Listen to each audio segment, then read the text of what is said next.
Good morning and welcome to the Hibs Observer Edinburgh Derby debrief with myself, Liam Bryce, joined as always by Patrick McPartland to take a look back over last night's 1-1 draw between Hearts and Hibs at Tynecastle. Mixed emotions for Hibs, I would imagine, for a number of reasons that we'll come to. In isolation, Patrick, in isolation, never a bad result to come away with from Tynecastle with a point, but I think in the circumstances, the context of how the game played out, will Hibs be looking at last night as a missed opportunity? Because it's now, I think, since 2019, still waiting for a win at Tynecastle, and I think they'll probably have felt that last night could have been the time. I think you're right. I think that it's almost a bit of a kind of like monkey on the back, isn't it? That Hibs haven't won there in such a long time, and they've had chances to get positive results, and then for whatever reason haven't. Whether it's through decisions not going their way, whether it's through a combination of poor finishing and just misfortune. But I think a couple of weeks back, Hibs would have been looking at this game, or certainly Hibs fans at least would have been looking at this game with a fair amount of trepidation, given how well Hearts were going and how sort of difficult a run Hibs were on. But I think after, not just after Saturday's result, but after performances really from, after the January window had closed, even in defeat, for example, against Celtic, it was a much improved performance. There was obviously a lot to like about the performance on Saturday against Dundee, and I think, not really a great surprise that, Nick Montgomery stuck with the same team going into the derby last night. And I think, given that Hearts have been on the sort of wrong end of a 5-0 scoreline at the weekend, it would have been, I think confidence would have been high in the Hibs camp, and I think you could see that on the pitch, certainly in the opening exchanges. I think it's been a long time since I think we've seen a Hibs side play with that much kind of confidence and belief, and maybe not necessarily swagger, but I think, there was a bit of a kind of confidence that you don't normally see, from the Hibs team. And I think that's partly down to the way things are going. Now that the team's had a chance to settle, players are back from injury, international duty. And, I think probably some of the signings they brought in January as well have brought that sort of extra kind of belief in, people like Emi Marcondes, so, we can move on to and discuss his influence a bit later in the video. But I just think, going into that game, you might have thought, a point is good, but then after, the way Hibs played for, the bulk of the game and how the 90 minutes played out, I think there probably will be a little bit of disappointment that they couldn't, they couldn't take 3 points, and it was, really one or two sort of chances that they had in the second half, would have made all the difference. And you look at how many efforts Hearts cleared off the line. You had Mizani Maulida's header that was just wide. But I think the main thing to take from this is that Hibs are in a better place than they were. It's not that long ago since they were sort of turned over 3-0 by St Mirren at Easter Road, and I think a lot of people were just kind of ready to pack it in with Montgomery as manager. But I think fair play to him and the players that they have kind of come back from that, and they've showed sort of character and kind of togetherness that you don't always see in football teams when a result like that happens. I think, there's other teams in the division at the moment, who maybe haven't been able to show that sort of bounce back ability, to use a sort of commentator's favourite word. But, I think, a point from Tynecastle against, a Hearts team that's enjoying a good season, and is, however many points ahead of Hibs in the table, I think that is a good thing. But I think it's also probably a good thing to be talking about it afterwards and saying, well, Hibs will be feeling they could have won that. And, just it's not that long ago since, I think you would have been looking at Hibs saying, they haven't really got a hope in hell of going to Tynecastle with, a sort of raucous home crowd in the form that Hearts were on. So, I mean, it's not a defeat, and 3 points would have been, sort of, I think, very welcome. But, I think when you look at the season as a whole, it probably isn't the worst result, and it gives them a platform to build going into the weekend. Yeah, definitely. I mean, I totally agree. I think Hibs should have won the game. I think they deserved to win the game.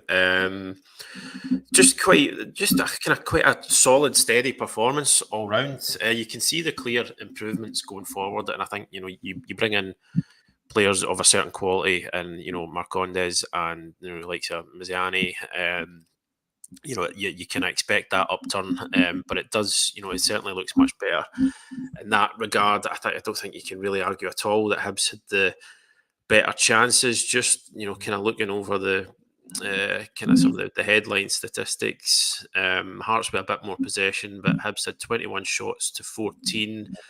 Hibs expected goals 2.46 to 1.43 Hearts. I need to double check that, but I think that might be, if not the highest Hibs have posted this season, perhaps the joint highest, or kind of there or thereabouts. That was a kind of statistic that the team were really struggling with for a certain amount of time. They went a kind of period, over that kind of Christmas and sort of January period, where it was kind of around a sort of 10 games sort of rolling average had actually slipped below zero, sorry, not slipped below zero, slipped below one. You can't have a negative XG. But maybe you can. Maybe my understanding of these things isn't that great. I'm sure somebody could be along to tell me that in fact you can. But the point is, it's certainly improving in that regard. Creating better chances. I think with a sort of more ruthless streak last night, then Hibs would have killed that game off. There's some really good chances. I think Marcondes has had another one after he's scored.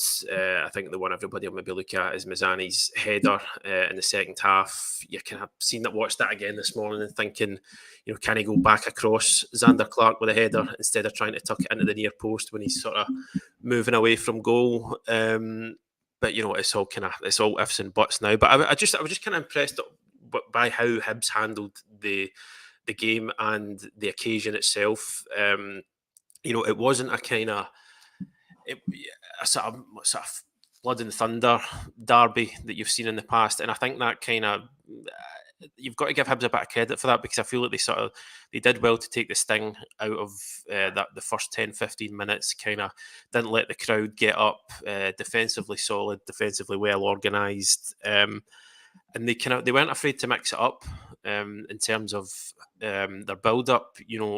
We've come to expect kind of building from David Marshall out through the back, but there was a kind of a willingness to go a bit more direct when it was on, because Hibs have the pace and the power now, I think, to try and use that to their advantage, and there's nothing wrong with just kind of playing the game situation and not trying to invite pressure on yourself, and that helped take the sort of sting out of it. And I think there was before we come to anything else, I think there was a sort of grittiness about the performance that just wasn't on show even a few weeks back. The big thing that was being thrown at this team was, far too easy to play against, far too passive, giving away, really soft goals. Obviously, the two recent examples that spring to mind are, St Mirren at home and Rangers at home, where, Hibs didn't really lay a glove on either team, and they were sort of played through and beaten far too easily. So in that sense, it looks like a different side in terms of how they're going about their business. I think the change of shape has certainly helped that, having the extra man in midfield and just the sort of profile of player that Nathan Mariah Welsh is. He's dogged, he's tenacious. He doesn't give opponents a minute. He covers a lot of ground. You saw that just by the fact that he had to come off towards the end of the game, because he wasn't injured. He was just he'd ran himself into the ground. So I was impressed with Hibs on that front. It's shown a different side to this team, and one that I think a lot of people were maybe thinking didn't exist just a few weeks ago. They were smart about how they went about the game. They were streetwise, and if they just added a more clinical edge, then the moment that we're going to come on and talk about would have been rendered largely irrelevant. In fact, before we get to that, I'll come to the goal, and it's probably it was a good example of Hibs being willing to mix it up. It's just, Lewis Miller's pushed high and wide on the right. He's won the first contact from David Marshall's kind of long ball up the pitch, and Martin Boyle's gone through. I think it was going in, Boyle's shot, but either way, Atkinson's cleared it. And it's a good finish from Marcondes, isn't it? Because it's probably one of those finishes that looks easier than it actually is. He needs to get a good contact on it. He needs to evade the 2 or 3 bodies in front of him, and he's probably exactly the man that you wanted that chance to fall to, isn't he? Yeah, absolutely. I mean, I think we said that at the time that, how many times have Hibs been in similar positions at Tynecastle over the years, and the ball has fallen to someone on the edge of the box, and they've either put it over the bar, they've put it wide, the goalkeeper saved it, a defender's got in the way, and I think it was a well worked move by Hibs, but I think even when the ball falls to Marcondes, he's still got a bit of work to do. But as you say, if you've got one person in that team you want that ball to fall to, it's going to be a man who scored in a sort of a playoff final at Wembley, and someone with his sort of background in playing for clubs at a much higher level. And he takes it really well. He's unlucky not to get a second not long after. But I think that's something that Hibs have been missing from definitely from recent performances overall, but certainly from recent performances at Tynecastle, is just that bit of composure. And I mean, we saw times before, especially like under, I think, Sean Maloney, where they went a goal up quite early on, but then just didn't really know how to deal with it. Didn't really have enough to add to their lead, but also didn't have enough to win the midfield battle, didn't have enough to kind of shore up in defence. And, Hearts ran out 3-1 winners, and in the end, it was fairly straightforward. I don't think you got that sense last night. I think, Hibs obviously, I mean, there was a time when I think Hibs did look to, they did kind of sort of look to shore things up in the second half. But certainly after the goal, there was this kind of push to try and get another one, to try and sort of land another sort of killer blow when, Hearts were still reeling from the first. And, I think it's, they're not too far away from doing that. And that has to be a good thing, because if there's been sort of like a lasting criticism of this Hibs team, it's that there may be technical difficulties here. And I think if there's been a lasting criticism of this team, then it's been that they're maybe not sort of not clinical enough. Certainly haven't been in earlier in the season. But you couldn't really. I mean, you look at the number of chances they had, as you pointed out, and the XG, which has to be up there with among their highest of the season, which not only tells us that things do seem to be going in the right direction under Montgomery, but it is a work in progress. He said this when he came in, that it wasn't going to be instant change. It was going to take time. And I think we are starting to see that, especially more so over the last sort of 2 or 3 games, that, progress is being made. Things that have previously been, a kind of Achilles heel for Hibs are being worked on. Defensively, I thought a lot better. Changing to a 3 in midfield has, I think, brought out a lot more from Joe Newell. It's, I think it's protecting the defence a bit as well. And it's, it's helping the attack as well. And you've got somebody like Emi Marcondes in there who can, he's got that eye for goal, but he can, drop deep. He does the dirty side of the game well, or the dirty work, I should say. It's just sort of, I just go back to what I was saying before, that it's just a totally different feel to the Hibs team. And, yes, they didn't get 3 points, but on another night, if, decisions go differently, if, headers are, 2 feet to the left or whatever, then, it's a different outcome. And, I have to imagine that, Nick Montgomery is a man who likes to focus on the positives and, sort of going forward rather than dwelling on what's past. We'll look at that and, be quite pleased, I think. Not surprised, because, he trains with them every day. He knows what they're capable of. He knows what he's been asking them to do. And, I think having that settled starting lineup, keeping the same 11 from Saturday into Wednesday has really helped.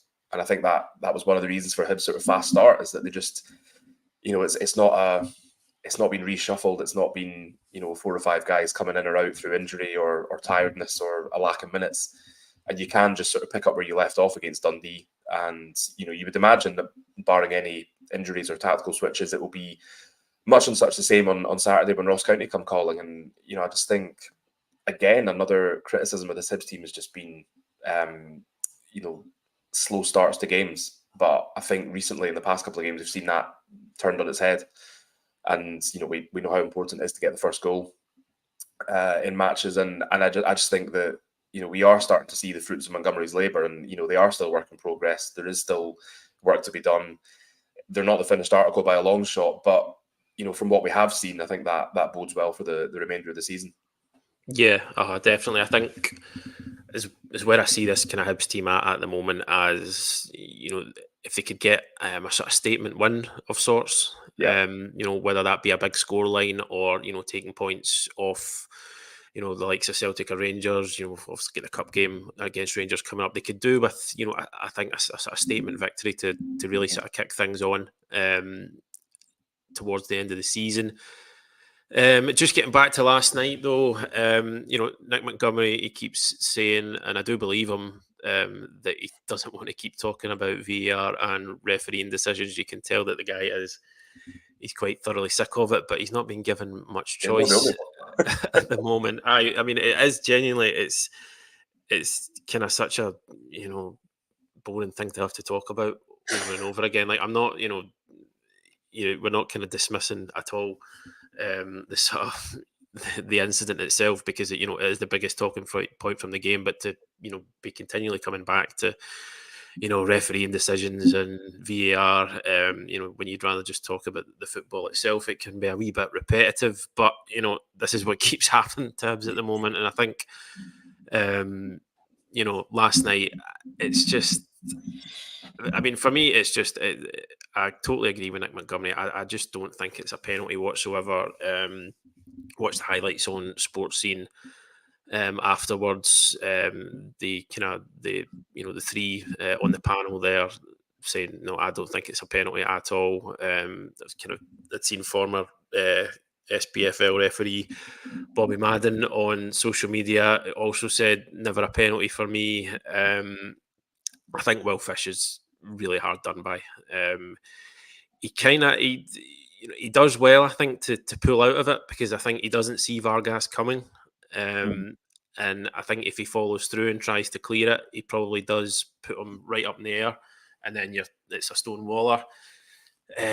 Obviously, he pulls out of it. He tries to stop himself. He tries to stop his momentum, and I mean, there is contact with Vargas, but I mean, it's natural contact. I think it's within the kind of normal boundaries of a contact sport. He's sort of banged into him. They've come together. He's coming towards Fish as well. It's just kind of, it's run of the mill contact. I don't think anything that quite warranted Vargas to go down the way he does. But that's going to happen. Players these days, they feel contact in the box, they're going to throw themselves to the floor, because they know that there is a more than decent chance that the referee will award a penalty, which obviously Kevin Clancy has done in this instance. I mean, it's hard for referees, I think, in getting these incidents spot on when they only get one look at it in real time. We were quite far away from it. It was hard to tell exactly what happened. But then what I just don't really get with it is that he's recommended to go and have a look at the monitor. So there's obviously, at least some sort of consensus in the VAR room that, he's made a clear and obvious error. He's invited to look at it again. And I'm really kind of struggling to see how he comes to the conclusion that he'd made the right decision in the first place. I just don't see how it's a penalty. I can't quite get my head around that one. And ultimately, Patrick, it's been very costly for Hibs again. It has, and I mean, you can actually see Nick Montgomery's entire body just sort of like droop when he has to talk about these things, and he says he doesn't want to talk about it, but he knows he's going to get asked about it. These decisions, but I mean, obviously we were quite far away from the incident in the press box, but there was obviously the two incidents. There was the first one with Alan Forrest, and then there was the follow up with Kenneth Vargas. I actually think the first one is more of a the first one looks more of a penalty to me than the second one. And, I don't know. I mean, I'm not casting aspersions here. I don't know if a referee makes a call in a game and it's something like a penalty decision in a derby, if they're invited to then go and have a look, at the monitor and see, if there has been an error. How difficult is it for them to sort of turn around and say, you know what, actually, I've messed that one up. I've got that wrong. Yeah. And, essentially just reverse the decision, because that must come into it. If you're, I'm not talking about Kevin Clancy like here. I just mean in general. and it's maybe not even the same for derbies, just for big games, no matter who's involved. It must take, quite a lot of. I mean, it must take quite a lot to be able to sort of turn around and say, actually, yeah, I've got that wrong when it's such a big decision. Mhm. And I just wonder if that's what's happened last night because, the general consensus seemed to be from, the press box from where we were sitting, from, as you say, from pundits, essentially saying it's not a penalty. I mean, even afterwards, Stephen Naismith, and 9 times out of 10, when teams get questionable decisions in their favour, the players or manager are sort of very kind of, basically say, well, you sort of take what you're given, or there's some reference to sort of things evening out, or you sort of say, oh, we didn't get such and such in that game 4 weeks ago. But I mean, Stephen Naismith in his post-match remarks basically saying, he wouldn't have been surprised if he hadn't got it. He obviously wasn't complaining about getting the penalty. You're never going to do that. No. But I felt it was pretty telling that, he was sort of the opinion that, I mean, he didn't obviously say this, but the suggestion seems to be that Hearts were possibly lucky or fortunate to get the award. And I mean, you look at that decision and you think, first of all, is that a free kick anywhere else on the pitch? And then, if, for example, I'm just plucking a name out of thin air here, if that's Martin Boyle at the other end in last night's game, does the penalty get given in the first place? If it does it go to VAR? I'm not convinced. And I mean, I've been banging this drum for, since VAR was brought in, and, I've not changed my opinion on it. It doesn't matter if you've got all the fancy technology, bells and whistles, if you've got the same people who, have shown previously that they're prone to making mistakes, making the decisions. And, I think, countless managers, not just Hibs managers, but in the league have talked about this and sort of said, the referees are, they're part-time, and, it's a big ask for them to, be able to make these big decisions because they're not full time and not getting the sort of training that maybe their counterparts in England are. But I think it's difficult because it takes so long for Clancy to review the decision, and then you think, well, why is it taking that long? If you're looking at it from all the angles, I mean, I've seen quite a few angles of it, and I think there's one angle of it where you think, okay, that looks like a penalty, but when you've got the other angles, then surely that sort of cancels out what you've seen in the first place, and you say, okay, you know what, yeah, I've got that wrong. So I think when you look at it, I mean, I think Hibs, not counting situations on Saturday when against Aberdeen when sort of goals are checked for offside, and Hibs obviously get the goal because there isn't an offside, but you just sort of think sooner or later they are surely bound to get on the right side of a VAR decision like this. It does seem a little bit. I mean, you get people on social media talking about conspiracies and talking about sort of oh, it's targeted now. I don't think it is. I just genuinely think the officials just aren't very good at making these decisions. And if they are sort of asked to look at it again, and they can see that they have made a mistake, then they're not sort of confident enough to overturn it. I mean, that's why we've got newspaper articles praising referees for either sticking to their guns in a decision or praising them for actually U-turning on their original call, which is wild. It's just and I'm kind of bored of having Crawford Allen and people coming out and saying oh, we've only had these many mistakes, VAR's working. It's it's not. The managers don't like it, players don't like it. It's how many times are you watching games and you're looking around trying to work out what the hell's going on because there's no sort of communication, there's nothing. You just got the referee standing in the middle of the park with one finger in his ear, and then sort of 2, 3, 5 minutes later the game's underway again. And it's the other thing as well is the clubs voted for this, which I just find really bizarre. I mean, a lot of them didn't, I don't think, really consulted with fans on the implementation of VAR, and maybe they couldn't have envisaged that it's sort of working out the way it is, or not working, if you want to take that stance. But I just think you kind of reap what you sow to some extent. I mean, that's not saying that Hibs haven't been on the wrong end of some really bad decisions. even just in the last few weeks. But at the same time, this is what happens when you just say, "Oh yeah, we'll vote to bring that in because it'll make the game better." It's not. Yeah, everybody else is doing it. It's just sort of, and obviously last night, it's if you've not got VAR, then the penalty stands, and then you're having a debate about was it a penalty, but at least you don't have the kind of fallout from the referee's been given a chance to go and look at it again from several different angles, slowed down, however many times he wants to see it, and he still decided that it's a penalty. Then it's what we do. Yeah, I think. I don't know. I mean, the fans sort of call on the club to put out statements to talk to the referees kind of group about it, and it's obviously not getting anywhere with it. And it's a difficult one for the club because club doesn't want to be seen as a soft touch. They obviously want answers, but as I think has been said, as Montgomery sort of said last night, they're not going to get points for it, and that's ultimately that's the sort of main issue here is that you look at the Aberdeen game and potentially Hibs could have got 3 points in that and they get one. Last night they get 1 point, and if the penalty is overturned, then it could be a very different game.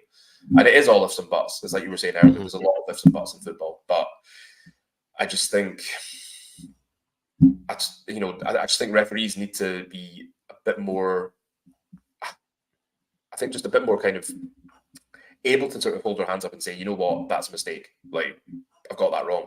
And I just don't think they're able to do that. And I don't know whether that's because they sort of risk the fallout in the media, whether in some cases, I mean, you look at where the VAR screen is at Tynecastle, it's right in amongst the home fans. It's the same at Easter Road. It's sort of very, it's very easy for us to sit here and say, why can't you overturn it? But maybe that plays a part as well. But ultimately, the whole system it's not working for anyone or any club, and it just sort of, I think it sticks in the throat a bit when the referees is coming out and saying, no, it's working really well. It's like, well, yeah, of course you're going to say that, but there's plenty of evidence there to suggest the obvious. And I just think it kind of gets to the point where managers could be, I mean, for example, if Nick Montgomery or anyone loses their job as because of results they've had that haven't been in their favour, and you think, well, look at VAR, and it's not. That's potentially costing managers and clubs points, and that's then affecting managerial tenures, and there's obviously the financial aspect. If teams aren't getting into Europe by a couple of points, where they'd had more points from these decisions going their way, then it's a different story. But I mean, yeah, I'm sitting here, I'm repeating myself. I've said this again and again. I just don't see what it brings to the game. I don't see. It's not made the game better. And I mean, you look at the number of decisions that Hibs have questioned, whether it's not getting something or whether it's something given against them. And it's like we'll do this again. We'll be doing more videos this season, and we'll be talking about the same things. We'll be talking about the same types of decisions and the same officials making the same mistakes. So yeah. I hope maybe should have just recorded this bit and just let it put it on. Yeah, we can just repost it. But it's this is sort of like veering slightly into rant territory, so tone it down. It's just VAR in general. I'm not a fan. In case anyone yeah, I mean, I'm not a fan of it in general, really, but I think last night it's perhaps actually done its job last night. In terms of it's like Nick Montgomery said, VAR, one of its purposes is to kind of alert the referee to when he's made a mistake. So it's the guys in the VAR room have actually they've kind of done what they're there to do. It's then over to obviously the on-field referee who has the final decision. So just in terms of like the on-field referees, I think there's I think you just kind of it's about maybe taking responsibility, because I think that there's been a suggestion at times that sometimes referees are because they know VAR is there. There's been instances where they're maybe being accused of not making a decision in the moment and then allowing VAR to make it for them. So, if you're going to, if that's true, if that is a thing, I don't know, like, I genuinely don't know, but it kind of stands to reason, human nature. If you know that there is a fallback, sometimes you will, especially in high pressure games, high pressure environments, it's not, beyond the realm of possibility that, people might do that. And sort of rely on the technology. But I think maybe by the same token, if you're going to rely on it to perhaps make decisions for you, then you need to, accept its role in correcting your mistakes as well. Yes, Which is, I think it's been a clear trend, and I think sometimes to the detriment of the game, that whenever a referee is called to the monitor, that they inevitably reverse their decision. And I think sometimes that's been quite wrong. I've seen it's almost as if they feel pressured into doing so, and you don't see so much of them going to the monitor and sticking with their original call, which I think in some scenarios would have been refreshing to see. But I think when yeah, I think when you've got it, as wrong as Kevin Clancy got it last night, then I think you need to, as you say, be able to hold your hands up and think, I've got that wrong. Because I think, it's obviously a difficult thing to do, but I think, across the board, Kevin Clancy would be getting an easier ride if we're doing that than he is today. As I said, you've got multiple pundits on Sports Scene, um, basically saying he's made a mess of it. A former colleague on social media saying that he's made a mess of it. Most observers thinking, if that's a penalty, then where are we going with the game? So yeah, I mean, I think we've maybe devoted enough minutes to it. too many.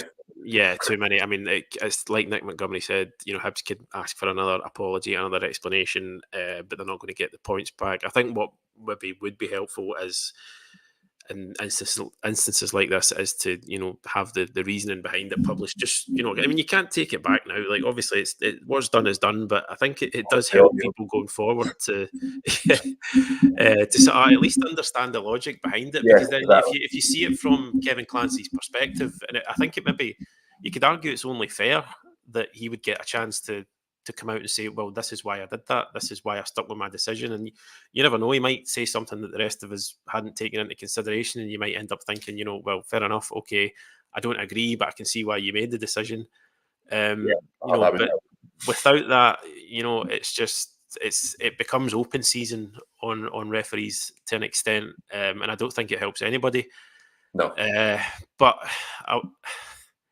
as I said, it is what it is. If we can maybe just look forward briefly before we finish up. Hibs back to Easter Road at the weekend, looking to break into the top six, and it's again they're all big games heading towards the split. But a bit of momentum, perhaps building a chance to get into that top six. Where again we've talked about how it's a reduced ambition compared to where things were at the start of the season, but it's what they need to aim for. Obviously, Dundee on the wrong end of a shocking result for them at Celtic Park. There is a chance for Hibs maybe to kind of put the foot down a wee bit now going into the weekend.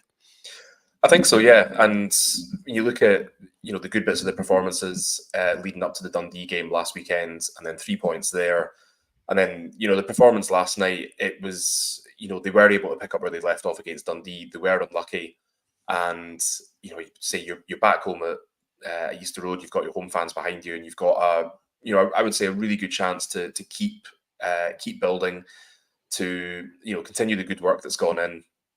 I think barring any sort of knocks or injuries that might transpire from last night's game, there's an argument for keeping that same 11, because they do seem to they sort of seem to have gelled really well. I think it probably on paper at least is Hibs' best 11 at the moment in terms of who's fit for positions, and I think there's maybe a couple of positions that could be called into question, or could give Montgomery like a decision to make in terms of does he start Mazzani up front? Does he bring Yuan in on the left? Does he keep Vente in there? You've obviously got the choices at centre half, and a bit more in midfield last night. A bit more in midfield last night. Obviously, Luke Amos not in the squad, and we saw Nectar Triantis coming on in a kind of defensive midfield role for the second game running, which is a position he played at times under Montgomery at Central Coast Mariners. So there's a lot more scope for making changes either before games or during games, and I think that's going to help Hibs.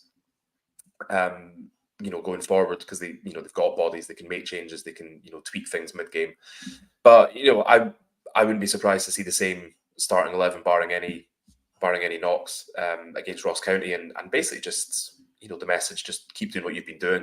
And I think it might be slightly trickier against Ross County. I think they're probably likely to be not as open at the back as Hearts were, because I think they'll probably come and try and be a bit more defensive away from home.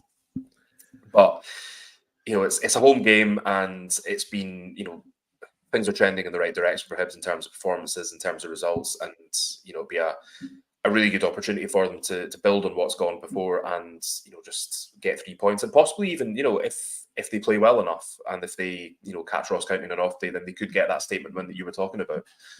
And I think especially after the uptick in performances and after the injustice they'll have felt after Wednesday, then that could be obviously a good catalyst going into the away game in Dingwall, and then obviously the Scottish Cup quarter final. And you would think Hibs have gone from looking pretty ragged to actually having a bit about them and looking like more of a team, and looking capable of being a threat no matter who they're playing, and just like sort of just basically a few weeks. And I think it's as you say, like all the games are big now.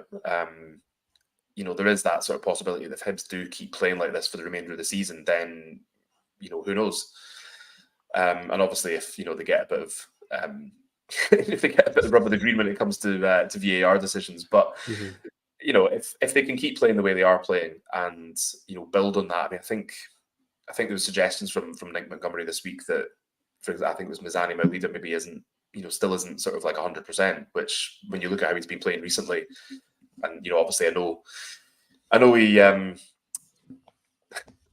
sort of missed that chance last night, but I think when you look at what he's done in just like a few short weeks, having someone like him who's maybe not even at full speed yet, it's quite a prospect. Same with Emiliano Marcondes. I mean,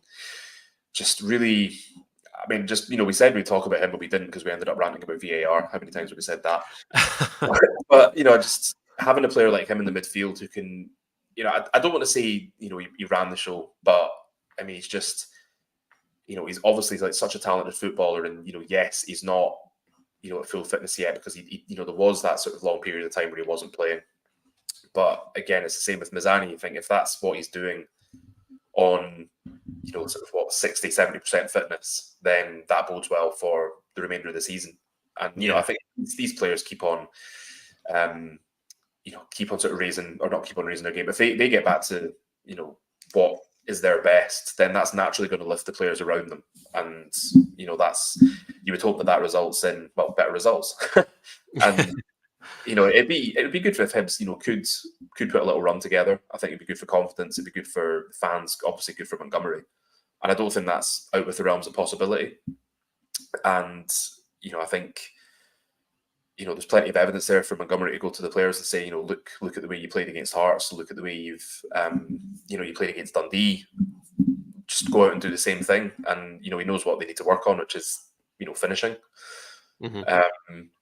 But yeah, things are trending in the right direction, and you would just hope that the kind of irritation from not taking 3 points last night will just be channeled into another decent performance on Saturday against Ross County, and another 3 points that obviously help them in their battle to make the top six. But again, provide a platform for the rest of the season to hopefully finish as high as possible. When Montgomery came in, they were bottom. There was a time when I think they were down in 8th when they went on that bad run. We saw last season that seasons can not fall apart, but things can fall away very quickly. It just takes one team going on a run and another team losing a bit of form, and it can all change very quickly. So, I think it probably also needs pointed out that, whilst all eyes are on moving up the table, there's not an awful lot of distance between Hibs and, the kind of relegation playoff places. So whilst, that's obviously not going to be something they're talking about at Easter Road, it's just about looking upwards. That, is another reason for, why the more points they can get, the better. And, starting with 3 points on Saturday would probably be a good way of continuing that. Yeah, absolutely. Certainly I think a growing body of evidence that this team is obviously improving. It's just about kind of translating that into results consistently. But yeah, I think we'll leave it there for this morning. I think we've covered just about everything from the game, but I think if we don't curtail it, we could end up going on for hours and hours. So yeah, playing against me, and I accept it. So we'll leave it there for today.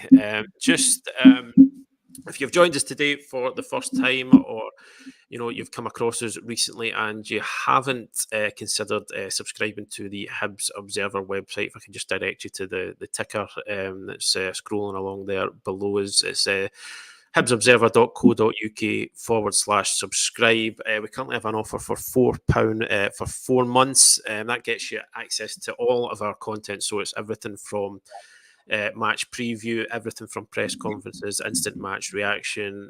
We've got interviews, features, videos, video content like this. We're also all across various social media platforms. So if you fancy getting involved to help support us, continue to bring you sort of the best Hibs content that we possibly can, we would much appreciate it. And as I said, all the details are on the ticker there below.